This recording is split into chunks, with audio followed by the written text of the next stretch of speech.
الحمدللہ رب العالمین۔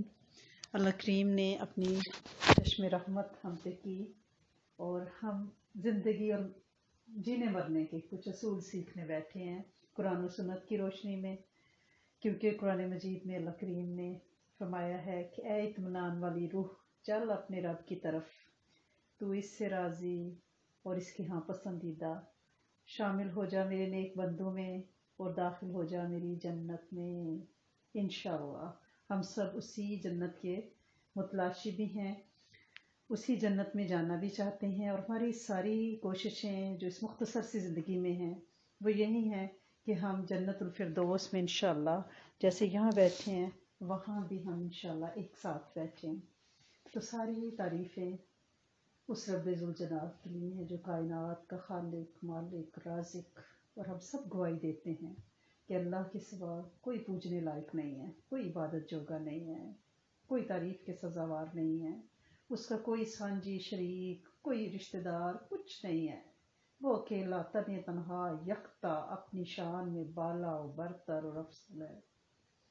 اور نبی کریم صلی اللہ علیہ وسلم وہ ہستی ہیں، وہ ذات ہیں جو اس کے بندے، اس کے رسول ہیں، اور اللہ کریم ان پر، ان کی آل پہ، تمام اصحاب پہ رحمتیں نازل فرماتے ہیں، اور ہم سب بھی جو سلام پڑھتے ہیں ہر وقت نبی کریم صلی اللہ علیہ وسلم پر۔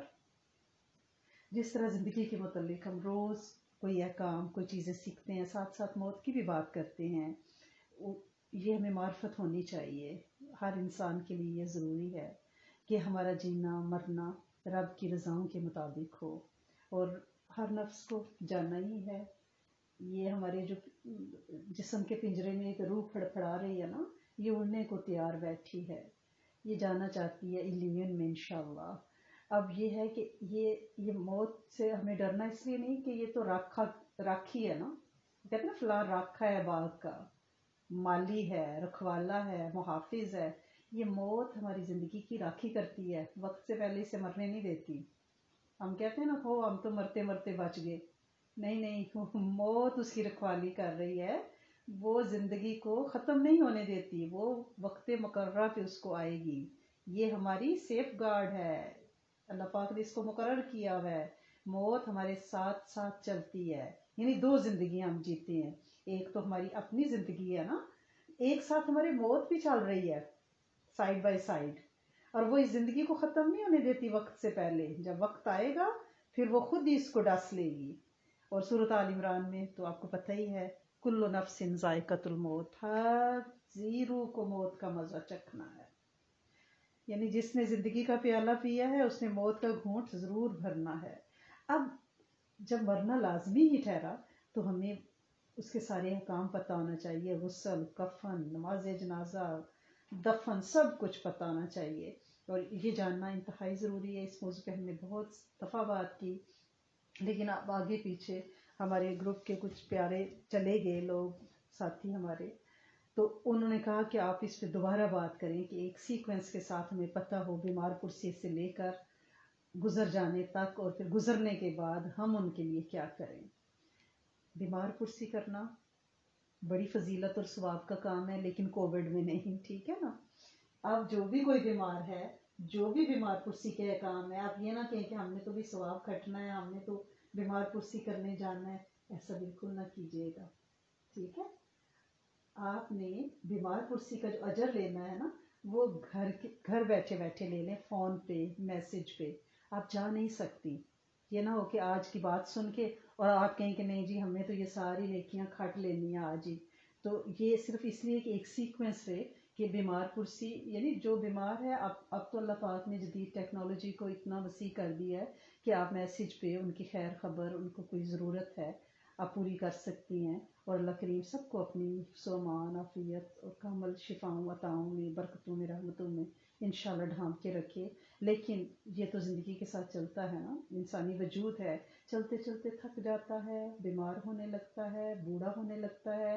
ہمارے وہ اعضاء جو اتنی تیزی سے چلا کرتے تھے، اپنی اپنی جگہ ہم سب سوچیں، ہم اوپر سے ٹپ ٹاپ ہو کے خود کو جوان رکھے ہوئے ہیں، لیکن اندر سے تو کام تمام ہوا ہے نا۔ تو اب ہوتا یہ ہے کہ ہماری پھر آہستہ آہستہ ہماری وہ صلاحیتیں اللہ پاک واپس لینا شروع کر دیتے ہیں۔ یعنی جس سپیڈ سے ہم پہلے دوڑ کے سیڑھیاں چڑھتے تھے اب نہیں چڑھی جاتی. جس روانی کے ساتھ یعنی ہم ایک کام کے بعد دوسرا تیسرا ملٹی ڈائمینشن ہو جاتے تھے, ادھر سے کوکنگ بھی ہو رہی ہے, بیکنگ بھی ہو رہی ہے, لانڈری بھی ہو رہی ہے, کلیننگ, اب اس طرح نہیں ہوتا. اب ہماری سانس اکھڑنے لگتی ہے, ہمارے گوڈے گٹے دکھنے لگتے ہیں, ہمیں بھولنے لگ جاتا ہے, چاہے تو ہمارا دودھ ابل کے گر جائے, یہ آئے دن ہوتا ہے. کیوں ہوتا ہے؟ اس لیے کہ ہماری زندگی جو ہے اس کو اللہ کریم نے اب سلولی ہم سے یہ امانت واپس لینی شروع کی ہے, اور یہ ہمارے لیے یعنی الارم ہے, ریمائنڈر ہے کہ بھائی اب تمہاری گودوں میں اپنے نواسے پوتے پوتیاں آ گئے, ٹھیک ہے, داماد بہویں تمہارے سامنے آ گئیں. یہ ایکچولی الارم ہے کہ اب جاننا ٹھہرا ہے. بالوں میں سفیدی بھی آئی, گھٹنے بھی دکھنے لگے, سانس بھی اکھڑنے لگی, لیکن پھر بھی نہ ہم سمجھیں تو اللہ پاک تو ریمائنڈر دے رہے ہیں ہمیں کہ بھائی تیاری کر لو, استغفار کر لو, متوجہ ہو جو پیر رکاب میں ہے, بس کسی بھی وقت تم بس سوار ہو کے جانے والے ہو. تو اللہ کریم ہمیں اچھی تیاری کی توفیق عطا فرمائے. حدیث مبارکہ میں ہے کہ ایک مسلمان کے دوسرے مسلمان پر 6 حق ہیں. جب اس سے ملاقات ہو تو اسے سلام کریں, یہ اس کا حق ہے. جب دعوت دے, انوائٹ کرے تو اسے قبول کریں. جب آپ سے کوئی مشورہ چاہے نا, نصیحت چاہے کہ بھی میرا یہ مسئلہ ہے, میرے بچے کا, گھر کا, کچھ بھی, تو آپ اسے نصیحت کریں, اچھا مشورہ دیں کہ اگر اس کی جگہ آپ ہوتی تو آپ کیا کرتی. جب چھینک مارے اور الحمدللہ کہے تو تم یرحمک اللہ کہو کہ تم پر بھی اللہ رحم کرے. جب بیمار ہو تو اس کی تیمارداری کرے, جب فوت ہو جائے تو اس کے جنازے میں جاؤ. اب یہ جو آخری 2 چیزیں ہیں نا, اس میں کیا ہے, بلکہ دعوت والی بھی ان دنوں, اب یہ حدیث میں نے آپ کو سنائی ہے, لیکن ان دنوں نہ دعوت پہ آپ نے جانا ہے, کووڈ ہے, ٹھیک ہے نا, اور دوسرا یہ ہے کہ تیمارداری بھی اور جنازے میں بھی لمیٹڈ لوگ ہیں. نبی کریم صلی اللہ علیہ وسلم نے ایک اور جگہ ارشاد فرمایا ہے, بخاری شریف میں ہے کہ بیمار کی بیمار پرسی کرو, بھوکے کو کھانا کھلاؤ, اور قیدی کو رہا کراؤ.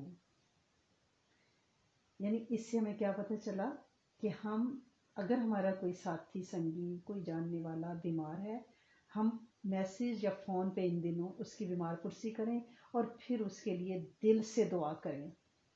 آپ اس کے لیے نفلی روزہ رکھ سکتی ہیں, آپ اس کے لیے حاجت کے نفل پڑھ سکتی ہیں, آپ اس کے بہاف پہ صدقہ کر سکتی ہیں, آپ دوسرے لوگوں کو دعا کے لیے ریکویسٹ کر سکتی ہیں. کیونکہ صحیح مسلم میں ہے کہ جب کوئی مسلمان اپنی کسی دوسرے مسلمان بھائی کی مزاج پرسی یعنی خیریت پوچھتا ہے, تو جب تک وہ واپس نہیں آ جاتا پوچھ کے, وہ جنت کے میوے چننے میں مصروف رہتا ہے. کیا شان ہے. ہم آج کل ظاہر ہے کرونا کی وجہ سے ہم فون پہ ایک دوسرے کی جو خیریت خیر خبر لیتے ہیں, اگر لیتے ہیں, مجھے تو آپ اس معاملے میں بہت ہی نالائق پائیں گی, تو لہٰذا دعا, واقعی دعا میں تو آپ سب میری یادوں میں ہیں, لیکن دعا کریں کہ اللہ پاک وقت میں اتنی برکت دے کہ میں ہر ایک کو فون کر کر کے خیریت پوچھ سکوں انشاءاللہ. لیکن دعا جو ہم کرتے ہیں, تو جب بیمار پرسی کرتے ہیں, خیریت پوچھتے ہیں, مزاج پرسی کرتے ہیں, تو ایسے ہے کہ جیسے جنت کے میوے چن رہے ہیں. اور کسی نے پھر آپ سے دریافت کیا کہ اے اللہ کے رسول صلی اللہ علیہ وسلم, یہ جو حدیث میں لفظ آیا ہے خرفت الجنہ, اس سے کیا مراد ہے؟ تو آپ نے فرمایا جنت سے پھل چننا. جو شخص کسی مریض کی عیادت کو جاتا ہے وہ اللہ کی رحمت میں داخل ہو جاتا ہے. جب تک وہ اس مریض کے پاس بیٹھا رہتا ہے تو اللہ کی رحمت اسے ڈھانپ لیتی ہے. لہٰذا اگر کوئی بیمار ہے تو ہمیں کیا کرنا ہے, اس کی بیمار پرسی کرنی ہے. لیکن میں بار بار اس کو ریپیٹ کر رہی ہوں کہ اب صرف فون پہ ہی کرنی ہے. اور بیمار پرسی کے بارے میں یہ بھی ہے کہ اگر کوئی آپ کسی کی بیمار پرسی کرنے جاتے ہیں, صبح جاتے ہیں تو شام تک 70,000 فرشتے آپ کے لیے رحمت کی دعا کرتے ہیں, اور اگر شام کو جاتے ہیں تو صبح تک 70,000 فرشتے رحمت کی دعا کرتے ہیں. جیسے ہمارے گروپس ہیں ماشاءاللہ بارک اللہ, جو چھوٹے گروپ ہیں ہمارے فلسفہ اسلام کے بچے ہیں, جو وہاں پہ باقاعدہ لسٹ میں سارے مریضوں کے نام ہیں, اور جس کے لیے سب سے دعا کرائی جاتی ہے کتنے لوگ ان کے لیے مانگتے ہیں. اگر آپ کو ہر ایک کا نام نہ بھی یاد رہے نا تو آپ اس طرح سے 2 نفل حاجت کے اللہ کے یہاں پڑھ لیا کریں شفا کے لیے کہ اللہ کریم جتنے گروپس پہ ہمارے قرآن کلاس میں بھی، ہمارے درود شریف گروپ پہ بھی، ہمارے کچن گروپ پہ بھی، ہمارے ان کے بھی جو بچے گروپ ہیں پاکستان میں، انڈیا میں، ان سب کے لیے اللہ کریم جتنے مریض مینشن کیے گئے یا نہ مینشن ہو سکے، اللہ کریم ہم ان سب کے لیے دعا کرتے ہیں. یہ آپ کی بیمار کرسی ہے ان کے لیے. جب آپ صدقہ ڈالنے لگے تو ان سب کا نیت کر لیا کریں، ٹھیک ہے نا. اللہ کریم انشاءاللہ ہمیں دعائیں مانگنے والوں میں رکھے اور ان کی طرف سے استغفار کرنے والوں میں رکھے. بیمار پرسی کا تو ہمیں اندازہ ہو گیا کہ ہمیں ضرور بیمار پرسی کو جاننا ہے، جیسے بھی کرنی ہے اور دعا بھی مانگنی ہے. اب بندہ اگر ظاہر ہے بیمار ہے، ٹھیک نہیں ہوا، تو اس کے پاس ایک ہی آپشن ہے کہ اس کو سفر آخرت پہ جانا ہے، ٹھیک ہے. تو لیکن اس سے پہلے اگر بیماری بڑھ جائے تو علاج ضرور کرانا ہے. بیمار کو علاج کرانا ہے، یعنی جو ہی بیمار ہوا ہے سب سے پہلے تو وہ دعا کرے گا، ذکر کرے گا، وضو کرے گا، 2 نفل پڑھے گا، صدقہ ڈالے گا، ٹھیک ہے نا.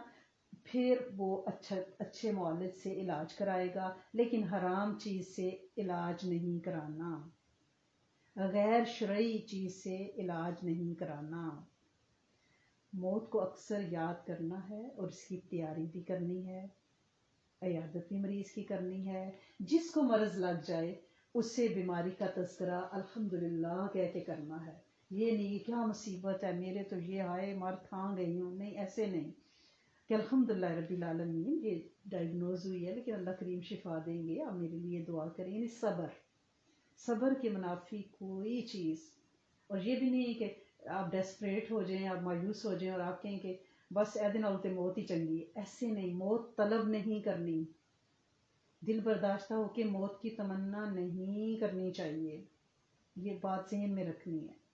اب اگر مریض چلا گیا اس دنیا سے، ظاہر ہے جانا تو ٹھہرا، اسے ڈرنے کی تو کوئی بات نہیں، ہم سب کو جاننا ہے. اور اللہ پاک فرماتے ہیں کہ جس سے مجھ سے ملنے کا کوئی شوق نہیں، مجھے بھی کوئی شوق نہیں ہے اس سے ملنے کا. دیکھیے کتنے پیار سے اللہ پاک کہہ رہے ہیں کہ جاؤ، تمہیں شوق نہیں ہے تو مجھے بھی نہیں ہے. تو لہٰذا ہم تو امیدوار ہیں، ہمیں تو شوق ہے کہ اللہ پاک سے مل کے. پتہ کئی بزرگ جب بیمار ہوتے تھے تو آخری وقت آتا تو ان کے ساتھی اور خلفاء رونا شروع کر دیتے. وہ کہتے ہیں روتے کیوں ہو؟ جس یار کی تسبیح مالا پر ہوئی ہے پوری زندگی، سوتے جاگتے اٹھتے بیٹھتے اس کے گیت گائے ہیں، اس کی تسبیحاں پڑھی ہیں، اس کے لیے لمبے رکوع اور سجدے کیے ہیں، اس کے لیے گرمی میں لمبے لمبے روزے اس کو منانے کے لیے رکھے ہیں. آج اس سے ملاقات کا دن ہے، روتے کیوں ہو؟ آج تو شادیاں میں بجاؤ، خوشی کا موقع ہے، مجھے مبارک دو، میں اپنے محبوب کا مجھے وصل ملاقات مل رہی ہے. مجھے سمجھ نہیں آتی کہ ہم موت سے خوف کیوں کھاتے ہیں. ہمیں تو خوش ہونا چاہیے نا، وصال یار ہے. اور اللہ پاک خود بھی شکوہ دیکھو کر رہے ہیں نا کہ جو اللہ کی ملاقات کو ناپسند کرتا ہے، اللہ بھی اس کی ملاقات کو ناپسند کرتے ہیں. ہم تو ڈرتے ہیں نا اپنی کوتاہیوں اور گناہوں کی وجہ سے.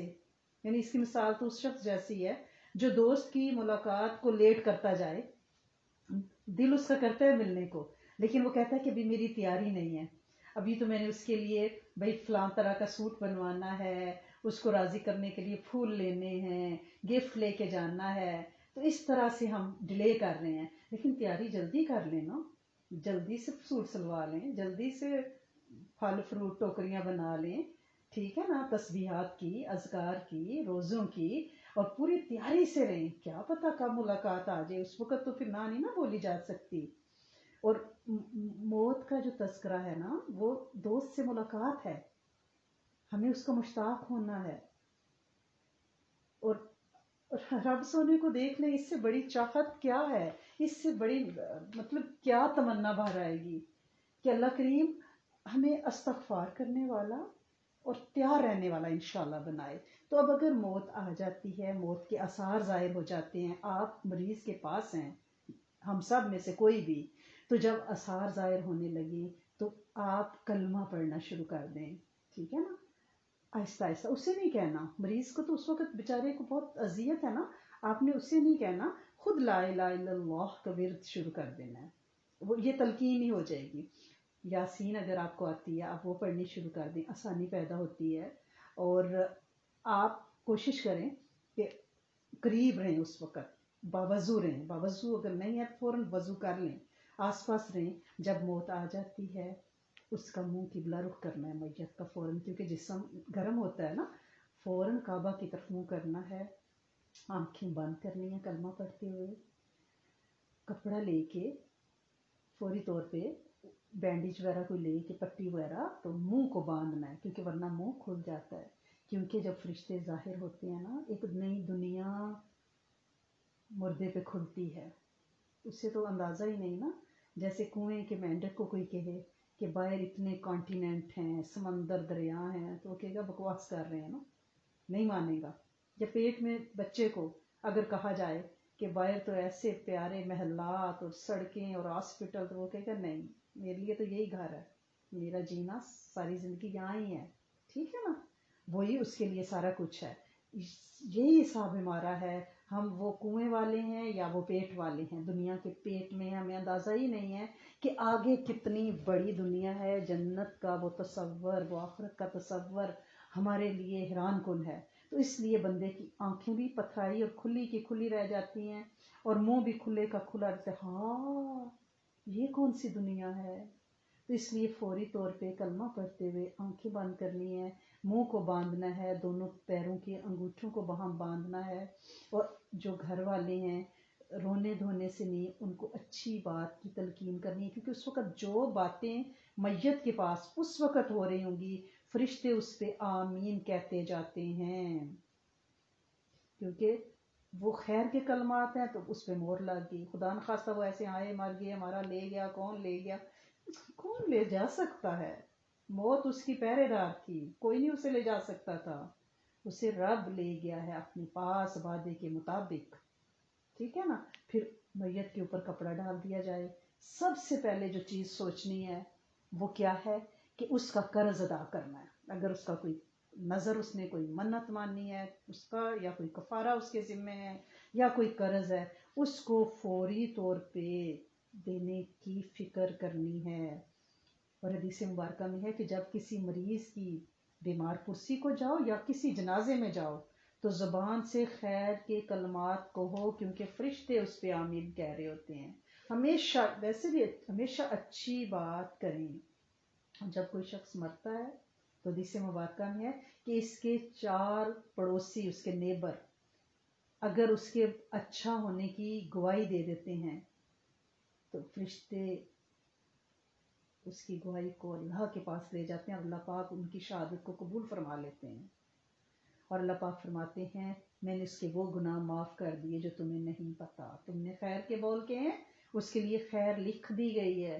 لہٰذا دوسروں کے لیے خیر کی باتیں, یہ نہیں ہے اچھا ہی تھا فلاں فوت ہوگی, ہاں بہت اچھی تھی پر تھوڑی سی ایسی نا ایویں سخت تھی, ایسے نہیں کہنا, ایسے نہیں کہنا. ڈھکے چھپے لفظوں میں مردے کی غیبت نہیں کرنی. ہمیشہ جانے والے کے لیے اور مریض کے لیے اچھے اور خیر کے کلمات کو اپنی عادت بنانی ہے. اور اگر کسی پہ کوئی قرض ہے تو قرض فوری طور پہ ادا کرنا ہے, کیونکہ حدیث مبارکہ میں ہے کہ مومن کا نفس اس قرض کی وجہ سے معلق رہتا ہے, لٹکا رہتا ہے, حتیٰ کہ وہ قرض اس کی طرف سے ادا کر دیا جائے. اور آپ یہ سوچیں کہ ان ملکوں میں جہاں ہم رہتے ہیں یہاں پہ ہماری مارگیجز, ہماری لیز, خدا نخواستہ ہمارے بچوں کے اوسیپس, کتنے قرضے ہیں. تو اس لیے طریقہ کیا ہے کہ فوری طور پہ ان کی جائیداد کو وارثوں میں تقسیم کرنے کے لیے, تاکہ مارگیج سے وہ آزاد ہو جائیں, اس قرض سے وہ آزاد ہو جائیں. ورنہ ان حدیث مبارکہ میں آپ کو بتا رہی ہوں ترمذی شریف کی, کہ اس کی روح معلق رہتی ہے, لٹکی رہتی ہے. اور یہ ابو داؤد میں باب الجنائز میں بھی ایک ہے کہ کسی مسلمان کی میت اس کے اہل خانہ کے ہاں دیر تک نہیں رہنی چاہیے. یعنی میت کو دفنانے کا فوری بندوبست کریں. ہمارے بیک ہوم میں کیا ہوتا ہے کہ انڈیا پاکستان میں کہ فلاں دبئی سے امریکہ سے آ رہا ہے, بس کولڈ روم میں رکھ دو جی میت کو. یہ مکروہ کہا گیا ہے, اس کو نہیں رکھ سکتے. کیونکہ میت کو دفنانے میں جلدی کرنی ہے. حدیث مبارکہ آپ کا مفہوم ہے کہ اگر وہ نیک روح ہے تو اس کے اور جنت کے درمیان حائل نہ ہو، اور اگر خدا نخواستہ وہ نیک روح نہیں ہے، خدا نخواستہ نعوذ باللہ، تو پھر اس زمین کا بوجھ جلدی اتار دو. تو لہٰذا میت کو جلدی دفنانا ہے. اب یہاں ان ملکوں میں جہاں ہم رہ رہے ہیں، یہاں تو ایک پراپر اسکیجول ہے نا، کہ آپ کو ٹائمنگ جس طرح سے ملتی ہے کہ اگر ایک دن ڈیتھ ہوئی ہے تو دوسرے دن آپ کو ڈیٹ ملے گی، ٹائم ملے گا. ذرا پروسیس ہے لیگل، ہاسپٹل کا، پھر میت کو مسجد میں لانا، پھر یہاں کے انتظامات، گاڑیوں کا ارینج، یہ وہ. تو بہرحال جہاں بھی ہیں جتنی جلدی ہو سکے. جس نے حدیث مبارکہ میں ہے، جس نے کسی میت کو کفن پہنایا تو اللہ اس کو جنت میں سندس اور استبرق کا لباس پہنائے گا. جنازہ پڑھنا، جنازہ تیار کرنا، کفن دینا، قبرستان لے جانا، قبلہ رخ کرنا، یہ سارے فرض کفایہ ہیں. اگر ایک بندہ کر لے گا نا بستی میں سے، سب کی طرف سے ادا ہو جائے گا. ٹھیک ہے نا. اور میت کو بغیر کسی عذر کے ایک جگہ سے دوسرے شہر منتقل نہ کریں. یہ ہم سب کو اپنی وصیت میں لکھ دینا چاہیے. یہ جو رواج ہے کہ اپنے بیک ہوم جا کے اپنے بڑوں کے قدموں میں دفن ہونا ہے، تو یہ نہ کریں. میت کو تکلیف ہوتی ہے اور اس کو منع کیا گیا ہے. ترمذی شریف میں یہ روایت موجود ہے کہ مکروہ ہے ایک جگہ سے دوسری جگہ میت کو لے جانا. جہاں فوت ہوئے ہیں وہاں ہی دفنائیں. کوئی فرق نہیں پڑے گا. آپ اتنے دنوں تک پلین کے انتظار میں، کہاں سرد خانوں میں لاشیں رولتی رہتی ہیں. اور آپ کو پتہ ہے جہاز میں اس کو کوئی وی آئی پی پلیس پہ تھوڑی رکھا جاتا ہے. کارگو میں سامان کے ساتھ لاش بیچاری وہاں سے، پھر ایئرپورٹ سے، پھر وہ مقام، اور وہاں جاتی ہے تو 1 منٹ کے لیے وہ شیشے سے میں سے تابوت میں سے منہ دیکھتے ہیں. اور اس بیچارے کا کیا منہ دیکھنا بھائی آپ، اور کہاں اس کو رول دیتے ہیں نا آپ لوگ. تو اس لیے سب یہ وصیت کریں انشاءاللہ کہ ہم جہاں بھی فوت ہوں گے وہاں ہی دفنائے جائیں گے. کوئی ہماری جسموں کو ادھر ادھر ٹرانسپورٹ نہ کیا جائے. اور سنت سمجھ کے اس کو کریں تاکہ اس پہ اجر بھی انشاءاللہ ملے. غسل دینے والے کے لیے، میت کو غسل دینے والے کے لیے ضروری ہے کہ وہ کیسے شروع کریں. جیسے وضو کرتے ہیں، پہلے وضو دینا ہے نا، تو دائیں طرف سے، ہر عمل دائیں طرف سے کرنا ہوتا ہے. ٹھیک ہے نا، دائیں سے. اور غسل 1 بار بھی دے سکتے ہیں پوری باڈی کو، 3 بار بھی. اگر زیادہ نجاست ہے تو 5 بار، 7 بار بھی دیا جا سکتا ہے. اور طبرانی شریف میں ہے، جس نے میت غسل دیتے ہوئے میت کے عیب چھپائے، یعنی اس میں کوئی ایسی چیز نظر آ گئی تھی، خدا نخواستہ کہ لگا کہ شاید وہ کسی گناہ کی وجہ سے، یہ خدا نخواستہ کوئی عذاب ہے جو اس کا اور اس کے اللہ کا معاملہ تھا. ہم کون ہوتے ہیں گیس کرنے والے. تو جو کسی میت کے عیب چھپائے، اللہ پاک اس کے 40 کبیرہ گناہ معاف کر دیتے ہیں. صحیح مسلم اور بخاری میں ہے کہ صحابہ اکرام نے ایک جنازے کی تعریف کی تو آپ صلی اللہ علیہ وسلم نے فرمایا، جس کو تم اچھا کہو اس کے لیے جنت واجب ہو جاتی ہے، جس کو تم برا کہو اس کے لیے دوزخ واجب ہو جاتی ہے. تو اس لیے ہمیں جانے والوں کے جنازے کے آس پاس ہمیشہ بعد میں بھی مردوں کی اچھائیاں بیان کرنی ہیں. اب اگر کوئی ایسا مرض ہے کہ جس کو اگر غسل دیا جائے تو اس کے خدا نخواستہ کوئی حادثہ ہو گیا ہے، باڈی پارٹس کھل جانے کا خطرہ ہے، یا کوئی ایسی بیماری ہے کہ بہت زیادہ باڈی جلس گئی ہے، تو تیمم بھی کرایا جا سکتا ہے میت کو. ٹھیک ہے نا. یعنی اگر، اور رات کو بھی دفن کیا جا سکتا ہے. بلکہ صحابیات اور ہماری ازواج امہات المومنین تو یہ وصیت کرتی تھی کہ ہمیں رات کے اندھیرے میں دفنایا جائے. یہاں تو خیر ایسا سسٹم نہیں ہے کہ رات کو نہیں دفنایا جا سکتا، لیکن یہ ہے کہ رات کو بھی میت کو دفنایا جا سکتا ہے. خامد اپنی بیوی کو خود، یعنی قبر میں اترے، بیوی کو دفنائے. یعنی محرم، یہ بھائی بیٹا، وہ میت کو قبر میں اتاریں گے. قبر کو کھلا کھودنا چاہیے. یہاں تو خیر لگے بندے اصول ہیں جو ان کی میت ہے اسی کے مطابق وہ کرتے ہیں. جب میت کو قبر میں اتارا جائے یا جیسے جو لوگ یہاں پہ ہماری بہنیں جو ہیں وہ غسل دیتی ہیں میتوں کو، اللہ پاک ان کی زندگی میں برکت ڈالے، تو وہ کیا کرنا ہے اس وقت بھی جب میت کو اٹھا کے، کیونکہ یہاں تابوت میں ہی رکھا جاتا ہے ہر میت کو، تو جب میت کو تختے سے اٹھا کے جہاں پہ آپ نے شاور دیا ہے تابوت میں رکھیں تو بسم اللہ علی ملتی رسول اللہ، اللہ کے نام سے اور رسول اللہ کی ملت پر ہم اسے یہاں اتار رہے ہیں۔ اور قبر میں اتارتے وقت بھی یہی کرنا ہے۔ دفن کرنے کے بعد قبر کے پاس کھڑے ہو کر میت کے لیے دعا کرنا مستحب ہے، قبر پہ مٹی ڈالنا مستحب ہے، 3 دفعہ مٹی ڈالنا، اور قبر کو زمین سے تھوڑا سا 1 بالشت اونچا رکھنا، اس سے زیادہ اونچا رکھنا منع کیا گیا ہے۔ اور اتنی دیر اہل خانہ قبرستان میں رہیں، بھائی بیٹے شوہر، جتنی دیر میں ایک اونٹ ذبح کر کے تقسیم کیا جاتا ہے، یعنی یہ نہیں ہے کہ دفنایا تو اب سردی بہت ہے بھاگو بھاگو گھر، اماں جی تو گئی اندر اور ہم جا کے اپنے گرم کمروں میں بیٹھے ہیں، نہیں نہیں نہیں، آپ اپنی گاڑی کو ہیٹ اپ کریں اور گاڑی میں قبرستان میں بیٹھ کے استغفار کریں، ذکر کریں، دعا کریں، اور اگر کوئی جنازے میں شامل نہیں ہو سکا، قبرستان میں بھی قبر پہ بھی جنازہ پڑھا جا سکتا ہے، بعد میں بھی پڑھنا حدیث سے ثابت ہے، یعنی ضروری نہیں کہ جنازہ ہو گیا ہم نے پایا نہیں ہے، بچہ کوئی لیٹ آیا ہے رشتہ دار، تو بعد میں قبر پہ جنازہ پڑھ سکتے ہیں، دعا پڑھ سکتے ہیں۔ اور قبرستان میں اتنی دیر تک بیٹھنا میت کو دفنانے کے بعد، کیونکہ اس وقت حدیث مبارکہ کا مفہوم ہے کہ اب تمہارے بھائی کا حساب ہو رہا ہے، اس کو تمہاری دعا کی اشد ضرورت ہے، اپنے بھائی کے لیے دعا کرو، کیونکہ وہ ایک مشکل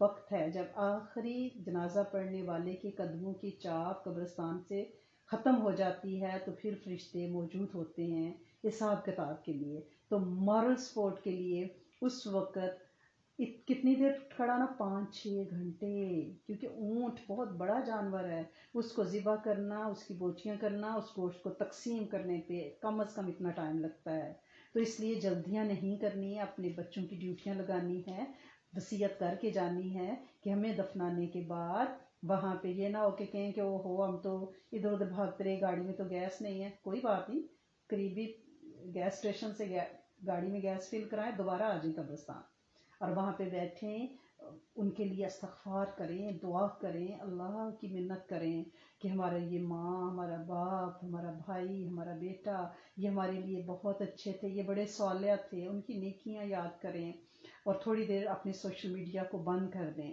تھوڑی دیر بھول جائیں کہ کس کو اطلاع دی ہے تو کس کو نہیں دی، اطلاع ہوتی رہے گی، لوگوں کو مہمان آتے اور جاتے رہیں گے، فاتحہ خوانیاں ہوتی رہیں گی، لیکن آپ کے پیارے کو اس وقت آپ کی اشد ضرورت ہے، اسے تنہا نہ چھوڑیں۔ ہم رسموں میں پڑ جاتے ہیں، ہم کہتے ہیں گھر میں لوگ جمع ہوئے ہیں، ہم کہتے ہیں ہم نے کیٹرنگ کروائی ہوئی ہے، ان کو کھانا کھلانا ہے، یہ چیزیں بہت سامنی ہیں، جانے والے سے آپ کی محبت یہی ہے کہ آپ اس وقت قبرستان میں موجود رہیں، اور قبروں کو پکا کرنا، اس کو سیمٹ کرنا، اونچی اونچی عمارتیں اور بڑے بڑے کتبے اس کے اوپر ماربل کے، اور پیچھے پوری داستانیں لکھی ہوئی ہیں، فلاں ابن فلاں ماسٹرز ان سائنس، بیچلر ان فلاں، نہ کریں، یہ ساری چیزیں جو ہیں یہ تفاخر میں ہیں، یہ منع کی گئی ہیں۔